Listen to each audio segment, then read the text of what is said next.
변치 않는 사랑과 자비로 우리를 마주하시며 또 인도하시는 하나님의 은혜가 오늘 부르심에 응답하여 그 앞에 나와 감사와 간구로 찬양하고 예배하는 좋은 만남의 성도들에게 충만하게 임하시기를 성어버이, 성자, 성령의 이름으로 축원합니다.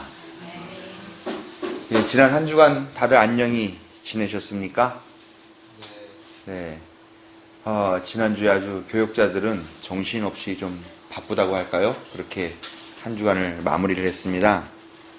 다들 연락 받으셨겠지만 함희옥 집사님께서 사랑하는 어머니를 이제 또 주님의 품으로 떠나보내시고 또 장례를 또 잘 진행하셨습니다.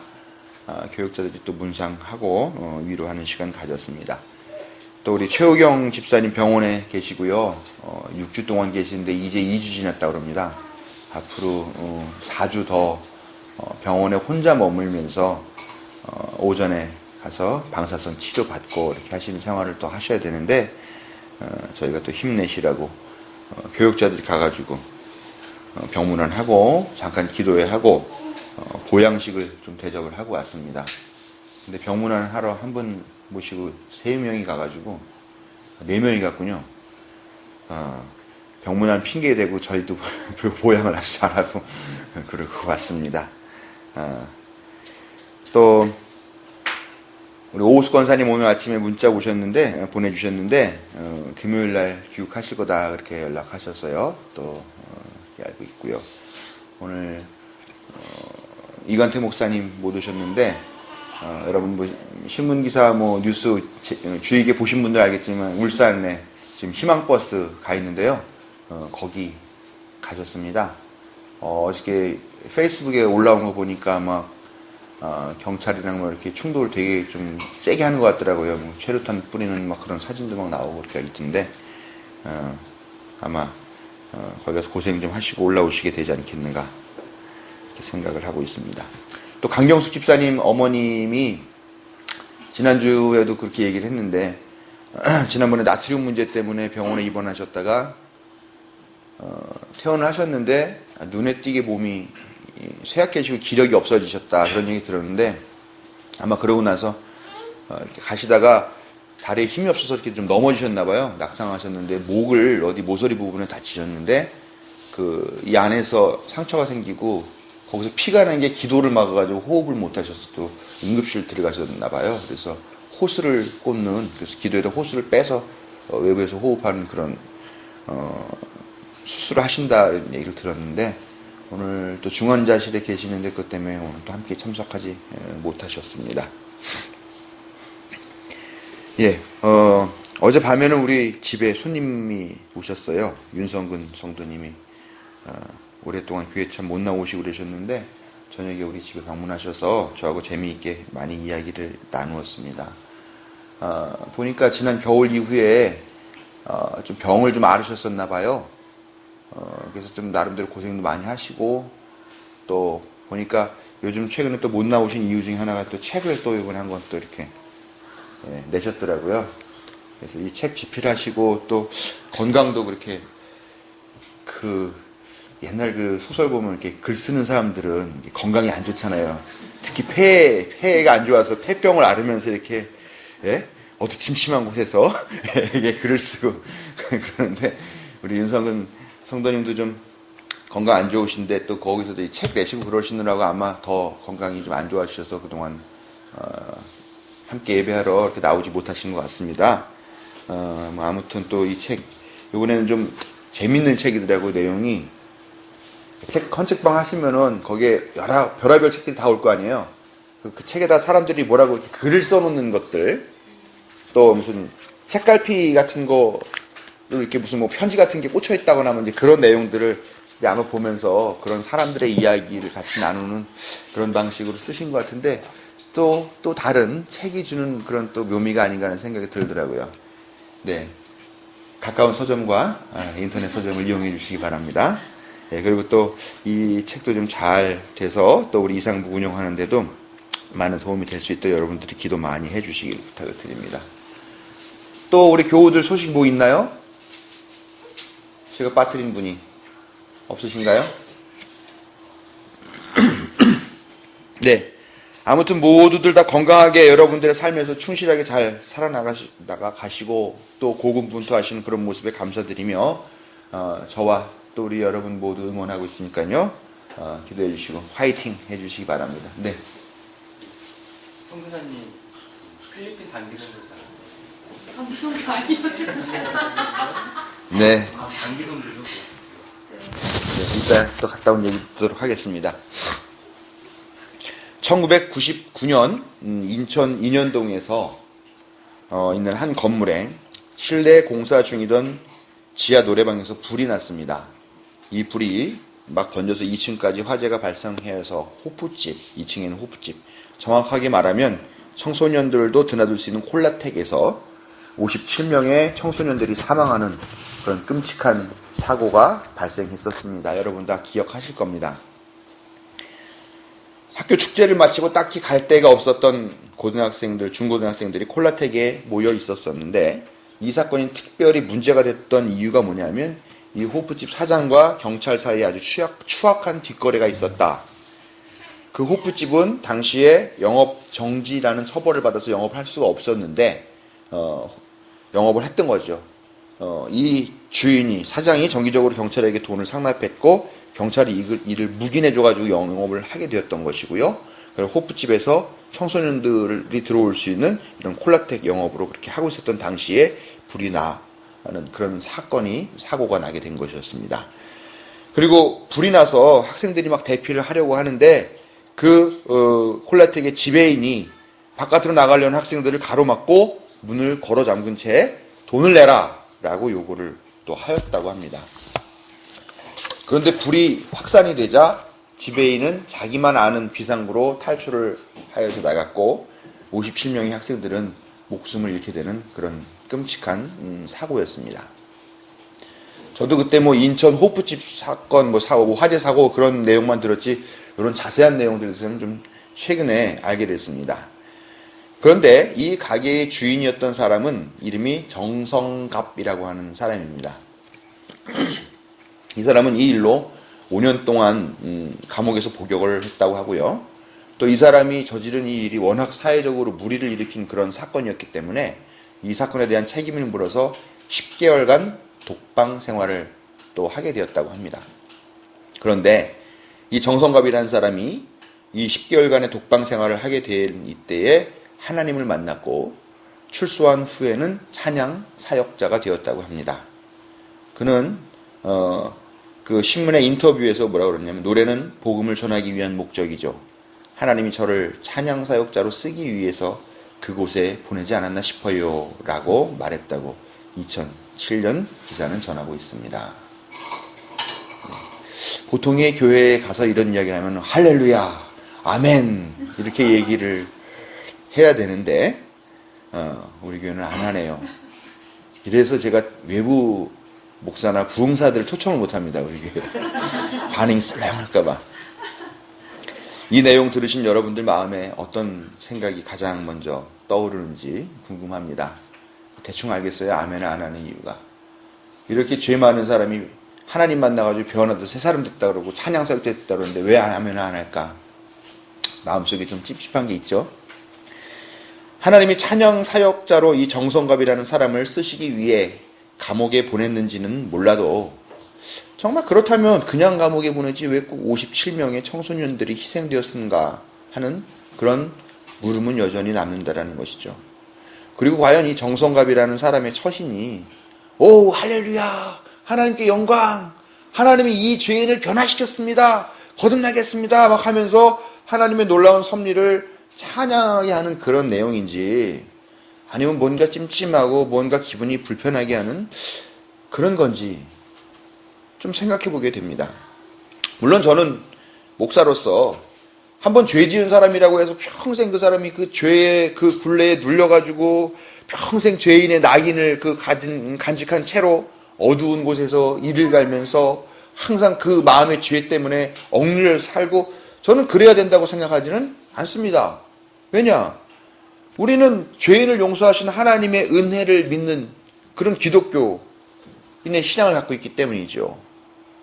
그렇기 때문에 죄인도 새로운 삶, 거듭남은 새로운 삶을 살고 행복하고 은혜로운 은혜를 입은 그런 삶을 살 권리가 있다고 저는 생각을 합니다.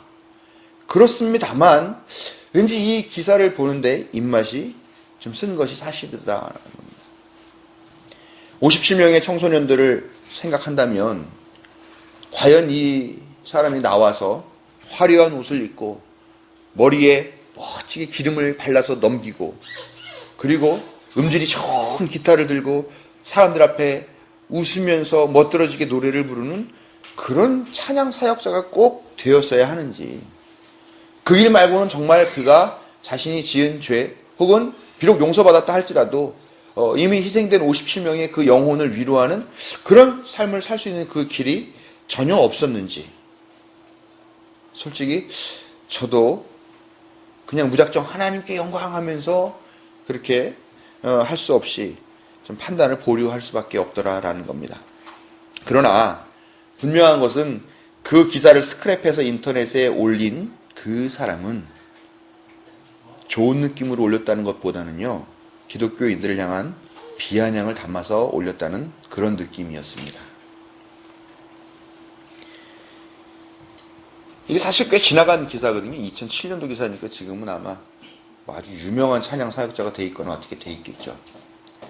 저는 이 일을 보면서요, 밀양이라고 하는 영화의 끝부분이 생각이 났습니다. 우리 교회에서도 한번 본 것 같죠? 영화 속에 보면은 자기의 아들을 납치당한 엄마의 이야기가 나오죠. 근데 이 아이는 납치당하고 결국 살해됩니다. 근데 어떻게 하다가 밀양이라는 곳으로 이사를 오게 되죠. 상처를 안고 교회에 나가기 시작합니다. 그러면서 하나님께서 나를 용서하셨는데 뭐 이제 이런 여러 교회의 논리들, 그다음에 정말 큰 용기를 내서 그래, 내 아들을 살해한 이 살해범을 용서하자라고 마음을 먹습니다. 정말로 큰 마음을 먹고 그 범인이 복역하는 교도소로 찾아가죠. 그리고 거기 가서 내가 당신을 용서합니다 라고 말하려고 했는데 이 사람이 먼저, 범인이 정말 환한 미소를 지으면서 나는 이미 하나님께 용서받았습니다 라고 이야기를 해버리죠. 근데 이 아이 엄마는 혼란에 빠지고, 아니 상처는 내가 받았고 내가 아파했고 나는 아직 용서하지 않았는데 왜 하나님은 이미 용서했냐 하면서 이미 용서해 주셨다는 그 하나님에 대해서 분노하게 되죠. 이 정성갑 씨에 대한 이야기나 밀양의 영화 이야기나 종교인이라는 관점에서 본다면 사실 아무것도 잘못될 게 없어요. 그 범인도 욕먹을 이유가 없습니다. 오히려 하나님의 은혜, 그 변화의 기적을 허락해 주신 하나님의 은혜에 감사하는 게 종교적 관점으로 보면 맞죠? 아니 하나님이 그러고 용서하신다는데, 하나님이 새로운 사람으로 변화시켜 주겠다는데, 하나님이 또 그렇게 쓰시려고 그렇게 하셨다는데 어디 감히 오히려 하나님이 용서하신 것에 대해서 분노하는 이 엄마가 문제가 있는 사람이고 또 하나님께 반항하고 또 벌을 받아야 할 사람입니다. 이것이 교회의 논리죠. 그러나 문제는 세상이 교회의 논리대로 움직이지 않는다라는 것입니다.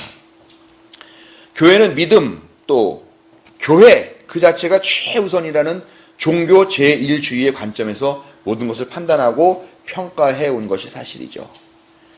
교회가 하는 것은 다 하나님께서 하신 일이고 하나님의 일이고 그렇기 때문에 거룩한 일이다. 그렇기 때문에 어떤 조건에서 어떤 일을 하더라도 다 정당하다고 교회가 주장해 오고 있습니다. 예배당 건축하고 깊은 산속에 기도원 짓고 하면서 여러분 어떻습니까?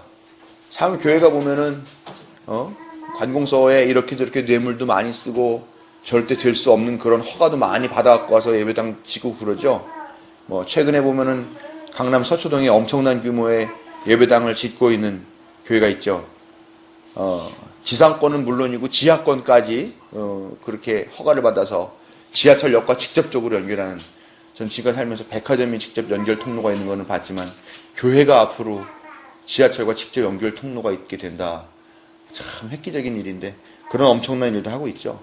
법적으로는 어떻게 판단이 나는지는 잘 모르겠습니다만 아무튼 온갖 편법과 온갖 부정과 온갖 여러 가지 일들을 해내면서도 그것이 하나님의 거룩한 일을 위한 것이라고 하면은 만사가 오케이였고, 오히려 하나님께서 도와주셔서 이 모든 일들이 어려운 난관을 이겨내고 결국은 해내게 되었다라고 이야기를 해왔던 것이 교회의 논리였죠.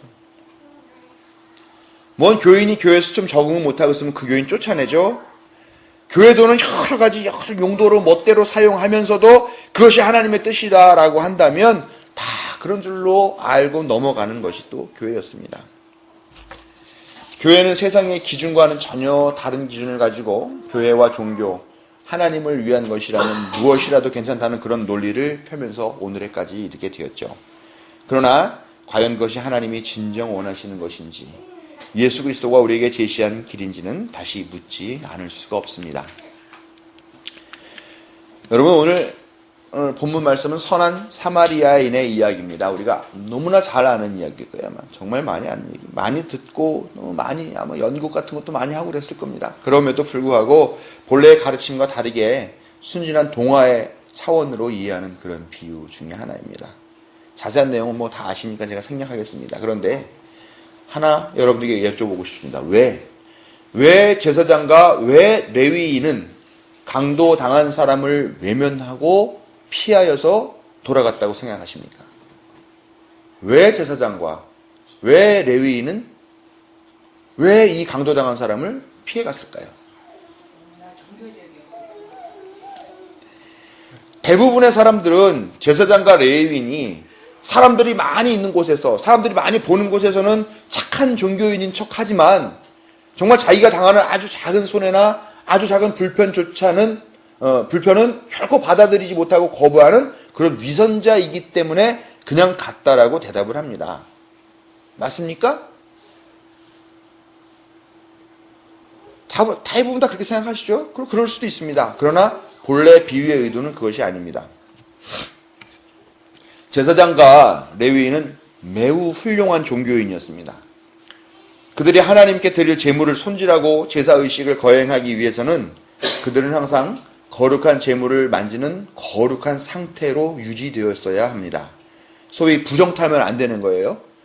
신만이들도 산에 올라갈 때는 자기 몸 부정타지 않게 하려고 막 여러 가지를 하는데, 이 제사장들이 제사를 지내기 위해서는 부정타면 안 되는 것과 마찬가지죠.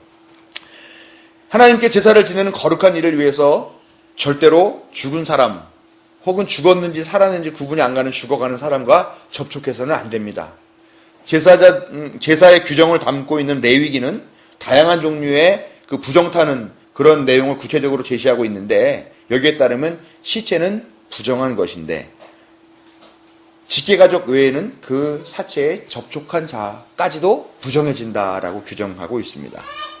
특히 대제사장은요, 자기 부모의 시체조차에도 접촉하는 것이 허용이 안 됩니다. 부정해진 사람은 하나님께 제사를 드릴 수 없습니다. 이외에도 정말 많은 규정이 제사장과 레위 사람들의 행동을 제약하고 또 규정하고 있습니다. 그렇기 때문에 사실 이 사람이 쓰러져 있어요. 죽은 사람이 죽어가고 있는 사람인지 모르죠. 갔다가 다행히 죽어가고 있는 사람이라면 모르지만 살았나 죽었나? 하고 만져보는 그 순간에 자기는 거룩한 하나님을 섬길 수 없게 되는 거고, 만약에 이 사람이 죽어가는 사람이 아니라 이미 죽은 사람이었다라고 하면 자기가 부정하게 되고, 그러면 자기에게 주어진 가장 중요한 거룩한 그 업무를 보지 못하게 된다라는 거죠. 그렇기 때문에 이 사람들은 정말 그 많고 까다로운 규정들을 철저히 지켜냈던, 종교적으로는 매우 훌륭한 그런 사람이었다라는 겁니다. 그들이 위선자이기 때문이 아니라 제사를 집행하기 위해서 어쩔 수 없이 죽어가는 사람을 외면하고 피해갈 수밖에 없었다. 다시 한번 말씀드리지만 그들은 정말 훌륭한 그런 종교인이었습니다. 그런데 예수님은 자기의 아버지라고 하는 하나님을 충성을 다해 섬기고 제사를 다해서 섬기는 이들을 칭찬하는 것이 아니라, 오히려 종교적인 측면으로 볼 때 정말 발뒤꿈치에 낀 때만도 못한, 아니 언제라도 밟아 죽여도 아무런 죄책감도 느끼지 못할 그런 개미 정도밖에 안 되는, 종교적으로는 철저하게 부정하고 무가치한 그런 사마리아 사람을 이 매우 훌륭한 종교인들과 비교하시더라라는 겁니다. 그리고 제사장과 레위 사람은 아니라 이 사람이 대안이다라고까지 그렇게 제시하시더라라는 겁니다. 이 사마리아 사람은 종교적으로는 어디 갖다 댈 수 있는 것이 아니지만 너그럽고 자비로운 삶을 사는 사람이었습니다. 어려움에 처한 사람을 보면 앞뒤 재지 않고 불쌍히 여기면서 도와주는 삶을 사는 사람이었고, 그는 종교인은 아니었지만 그의 생활에 충실했고 그의 생활을 지배하는 인간적인 양심과 상식에 충실한 하나의 생활인이었다라는 것입니다. 예수님은 종교적으로 완전했던 제사장과 레위 사람이 아닌 생활적으로 완전했던 사마리아 사람을 모범으로 제시하면서 듣는 이들에게 가서 너도 이와 같이 하여라 라고 말씀하십니다. 이 이야기는요, 제사장이나 레위인이라는 어떤 특정한 직업군에 대한 이야기가 아니에요. 또 사마리아인이라는 어떤 민족적인 그런 사회민족적인 그런 구성체에 대한 이야기가 아닙니다. 사마리아 사람은 개인적으로 좋은 사람이었고 제사장과 레위인은 개인적으로 나쁜 사람이었다는 이런 개인적인 차원의 비교를 하려고 하는 이야기가 아니라요, 종교와 또 종교 외적이라고 말하는 세속적인 것, 어떻게 보면 생활, 또 생활의 틀에 관한 그런 대비를 하는 이야기더라라는 겁니다. 예수님의 말씀은 사실 혁명적인 말씀입니다. 예수님은 좋은 종교인이 되려고 애쓰지 말고 좋은 생활인, 좋은 사람이 되려고 애쓰라고 그렇게 이야기하신 걸로 저는 해석합니다. 종교인이 어떤 의미인지는 다 아실 테죠. 제가 생각하는 생활인이라는 개념은요, 자신과 자신을 둘러싸고 있는 사회 또 생활의 보편적인 상식과 양심을 가지고 최선을 다해 살아가는 사람을 의미합니다. 종교의 중심인 교리와 또 교회를 삶의 중심, 기준으로 삼을 것이 아니라 생활의 중심인 양심과 상식을 삶의 기준이자 출발점으로 삼아야 한다는 것이고 또 예수님 또한 그렇게 말씀하신 것으로 우리가 오늘 이 말씀을 받아들여야 된다라는 것입니다. 많은 교회에서 많은 목사들이 아마 오늘 이 시간에도 힘주어 종교, 신앙, 기독교가 우리 삶의 최우선이 되어야 된다. 세상의 모든 것들 다 등 돌리고 오직 예수 그리스도만 보고 나아가자라고 그렇게 설교할 것입니다. 많은 기독교인들이 종교, 기독교, 하나님, 예수님 이런 것들만 부르짖으면서 오히려 우리는 세상과 인연을 끊고 종교에만 전념하고 신앙에만 몰두하는 것이 참된 신앙인의 모습이라고 그렇게 생각하고 있습니다.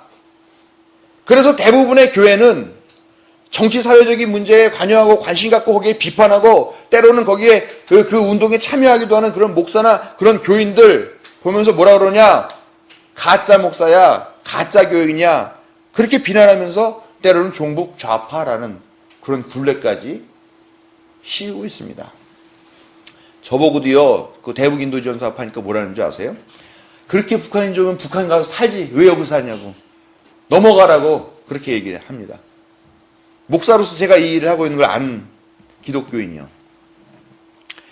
또 정치 이야기하는 목사들, 인터넷에 정치에 대한 이거는 잘못된 게 아니냐라는 글을 올리면은 그렇게 정치가 되면 국회에 가지 뭐하러 목회하고 있냐고 그렇게 또 댓글을 다는 사람들이 있습니다. 그렇게 말하는 사람들이 있습니다. 다 기독교인들이죠. 그럼 그들에게 하나 묻고 싶습니다. 그래서 당신들의 삶은 행복하십니까? 생활에서 만나는 수많은 세속적 부조리에 눈 감고 그저 주여 주여 하면서 사는 삶이 과연 하나님이 우리에게 원하시는 삶일까요? 근데 그렇게 말하는 기독교인들이 보면요, 더 악착같이 선거 때 되면은요, 수구 보수적인 사람들은 막 편들고요, 교회 와가지고도 막 그런 얘기하고요, 그런 공보물 같은 거 갖고 와서 교회에서 막 뿌리고요, 더 앞장서서 선동하고 그러더라고요. 목사님들도요, 목사가 무슨 정치 얘기하냐 그러는 사람들도요, 보면은 우리 동네 같은 경우는 이재호 의원 막 목사들 모임인데 막 초청해서 불러다가 막 얘기하고 인사시키고 선거철에요. 웃기죠. 요즘 국정원 선거계의 문제가 국민들의 공분을 사고 있는데, 여러분 그 국정원이 선거에 개입했다라고 하는 것을 비판하는 것이 정치적인 성향의 문제일까요? 진보적이거나 혹은 보수적이거나 그거 선택해가지고 해야 되는 문제일까요? 옳고 그름 아니면 정의의 문제일까요? 사실은 정치적으로 내가 어느 편을 선택할 것인가 하는 것은 물론이고요. 정의로운가 불의한가, 정의를 어떻게 세울 것인가 하는 이런 모든 것들 고민하고 또 참여하는 것 모두가 사실은 종교의 본질적인 문제 중에 하나라는 것입니다. 그리고 하나의 주제이고요. 참된 종교인이 된다는 것은 교회라는 틀을 넘어서 생활의 환경인 세상 한가운데로 나와서 참된 생활인으로서 예수 닮은 생활인으로서 살아간다는 것을 의미하는 것이죠. 근데 정작 세상 사람들은 교회를 향해서 어떻게 얘기를 합니까? 교회 다니는 사람 보면 환자라고 얘기하죠. 자기들만 하는 아주 이기적인 존재들의 모임이라고 손가락질을 하면서 비난합니다. 그것은요, 교회가 세상 한가운데 있으면서요, 세상과는 등 돌린 종교성을 강조하기 때문이라는 것입니다. 교회가 깊은 산속에 있는 게 아니죠. 사람들이 살고 있는 세상의 한가운데에 있습니다. 또 하나님이 이 세상을 구원하기 위해서 예수님을 보내실 때 예수님을 어디 깊은 산골이나 어떤 그런 특정한 곳에 보내신 게 아니라 사람들이 옹기종기 모여 살고 있는 이 세상의 한가운데 사람들의 틈 속으로 보내셨다라는 것입니다. 근데 그 의미, 왜 세상의 한가운데에 교회가 있고 예수님이 사람들의 한 중심으로 오셨는지 그 의미를 제대로 알 때 우리는 종교가 아닌 생활에 우리 신앙과 삶의 포커스, 출발점을 맞추게 될 수 있을 것입니다.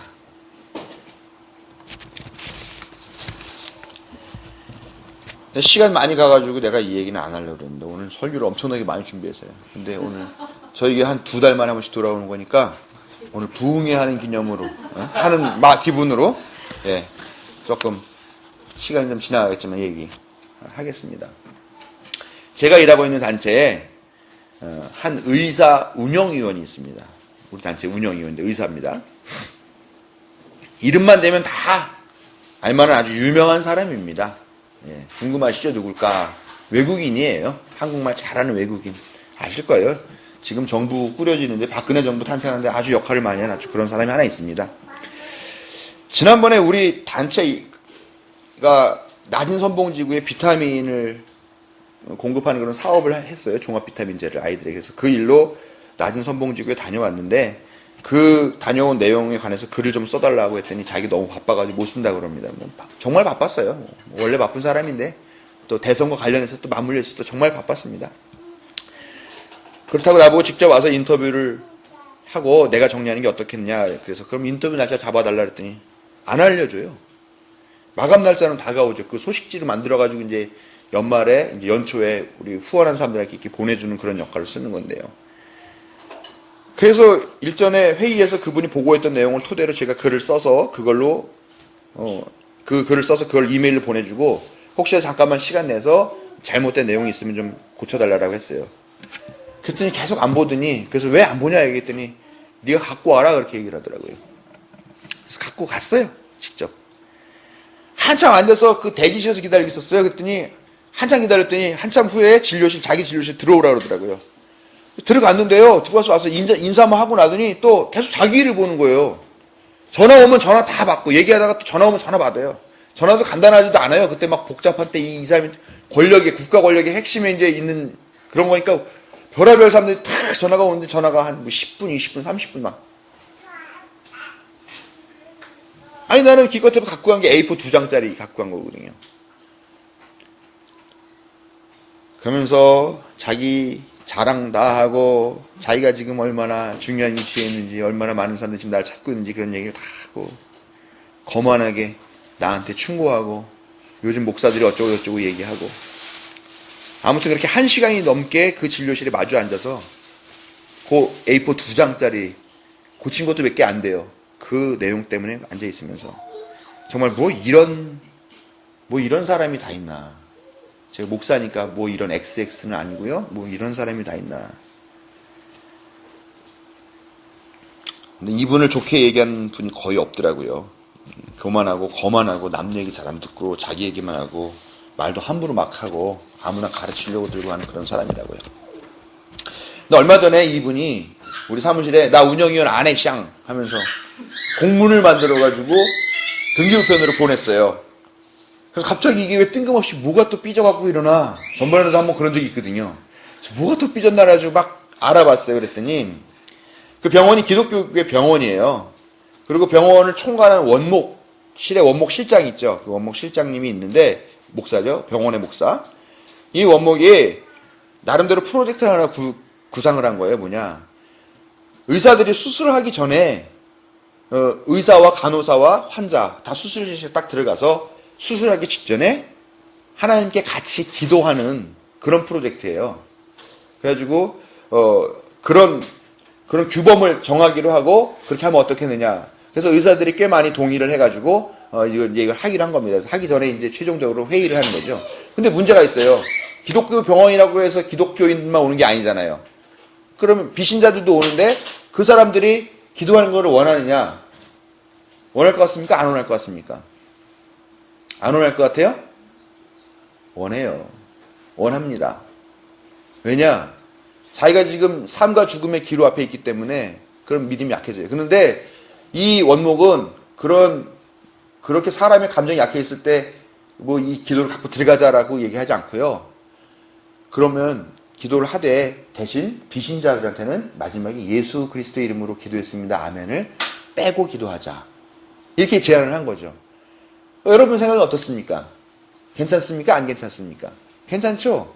그래서 의사 대부분들이 다 그거 괜찮다고 동의하는 것을 그렇게 의견이 모아졌는데 갑자기 좀 전에 말했던 그분, 나를 참 섭섭하게 했던 이분이 갑자기 거기서 핏대를 올리면서 그랬나 봐요. 어떻게 예수 그리스도의 이름으로 기도합니다. 아멘을 뺀 것이 기도냐? 그것이 어떻게 하나님께 드리는 기도가 될 수 있느냐? 어떻게 그거를 포기하는 것이 기도냐? 라고 하면서 아마 강력하게 항의를 했나 봐요. 근데 뭐 사람들은 다 상식적으로 그렇게 생각하니까 그게 좋겠다라고 얘기를 했더니 그러면서 아마 그게 거부되었나 봐요. 그랬더니 이분이 이 원목을 공격하면서 뭐 미국식 자유주의, 미국 가가지고 자유주의 신학 영향받아서 공부하는 사람이라는 둥 원목이 나온 신학대학교가 다원주의의 영향을 받은 그런 학교라서 저렇게 그렇게 생각하는 그런 사람이라는 둥 막 그러면서 그렇게 막 떠들어대더라는 거죠. 근데 이 원목이 우리 단체에 매우 중요한 역할을 하고 계시는 분이시라 그 불똥이 우리 단체까지 이렇게 뛰게 된 겁니다. 여러분, 이분은 종교성으로 보면 예수 그리스도의 이름으로 기도합니다. 아멘이라는 이 한 문장조차도 결코 양보할 수 없는 아주 완벽한 신앙인, 완벽한 종교인이죠. 그러나 과연 그의 생활에서는 자비와 사랑이라는 것을 찾아볼 수 있느냐라는 겁니다. 완벽한 신앙인일지는 모르지만 완벽한 생활인은 아니라는 겁니다. 삶 어디에서도 예수님의 요구하시는 참된 종교성 찾아볼 수가 없었고 그의 생활에서는 결코 예수의 향기가 나지 않았습니다. 예수님은 우리에게 종교인, 신앙인이 아니라 생활인이 되라고 요청하시는 것으로 저는 확신합니다. 물론 저도 남욕할 때 아닙니다. 그렇죠? 저희 혹시도 종교인으로 남으려고 하는 그런 직업적인 습성 분명히 있습니다. 저도 제가 좀 부정적으로 말하는 이 의사와 같은 그런 일을 아마 하고 다닐지도 모릅니다. 그러나 저도 종교인, 신앙인으로만 살 것이 아니라 제대로 된 생활인, 종교와 신앙을 생활에서 태어나는 그런 생활인이 되어야겠다고 두려운 마음으로 다시 한번 다짐을 해봅니다. 말씀을 정리하겠습니다. 입으로만 주여 주여 한다고 해서 다 하나님 나라 들어가는 거 아닙니다. 내 멋대로 사용해놓고 하나님께 드렸다, 하나님께 드림바 되었다, 고르반 그렇게 말하는 것도 하나님이 원하시는 것 아닙니다. 더욱더 종교적인 사람, 신앙적이라고 인정받는 사람이 되는 것이 아니라 하나님의 자녀로서 건강한 삶을 사는 것, 건강한 생활인이 되는 것이 하나님이 원하시는 것이고 또 예수님이 가르치시는 것입니다. 여러분 어때요? 요즘 조금만 신앙이 깊다 그러는 사람 보면은 다 주위에서 뭐라 그러냐? 목회하지 그래. 목사 되지 그래. 그래서 신앙 좋은 사람이요. 갑자기 신앙 좋았던 집사님이요. 한 1년 안 보여요. 갑자기 와가지고 같이 저 목사 됐어요. 이러고 와가지고 막 그래요. 좀 기가 막히죠. 어디서 뭘 했길래 목사를 1년 만에 반년 만에 하고 와가지고 목사 됐다 그러나.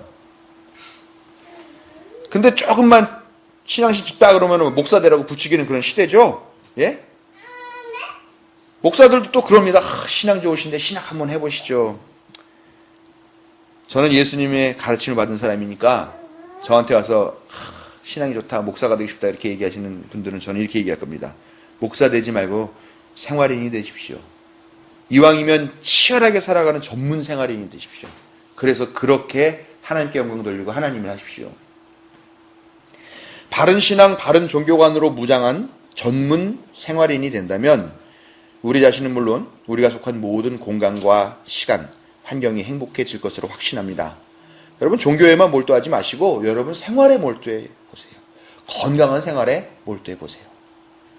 가서 너도 이와 같이 하여라 라고 하신 예수님의 말씀을 따라 제사장이나 레위 사람처럼 훌륭한 종교인이 되려고 애쓰는 사람이 아니라 이웃의 불행을 보고 또 부조리한 세상을 보면서 작은 손이나마 내밀고 작은 목소리나마 낼 수 있는 주변에 대해 가장 성실하고 충실하게 임하는 그런 생활인이 되시기를 성어버이 성자 성령의 이름으로 축원합니다.